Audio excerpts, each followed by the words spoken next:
എന്റെ പൊന്നു മക്കളെ, നിങ്ങളുടെയൊക്കെ ആഗ്രഹപ്രകാരം ഈ നാട്ടിൽ നമ്മുടെ ആശ്രമത്തിന്റെ പ്രവർത്തനം ആരംഭിച്ചിരിക്കുകയാണ്. വർഷത്തിൽ എത്ര ദിവസം ഇവിടെ വന്ന് നിങ്ങൾക്ക് ദർശനം നൽകാൻ കഴിയുമെന്ന് നമുക്കറിയില്ല.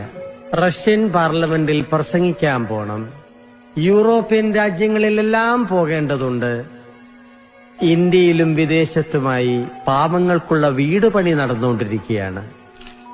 അറിയാലോ, കമ്പിക്ക് സിമന്റിനും ഒക്കെ എന്താ വില. നല്ല പണിക്കാരെ കിട്ടാനില്ല, കിട്ടിയാൽ തന്നെ പണി അറിയില്ല, അറിഞ്ഞാൽ തന്നെ ചെയ്യില്ല. എന്താ പറയുന്നേ?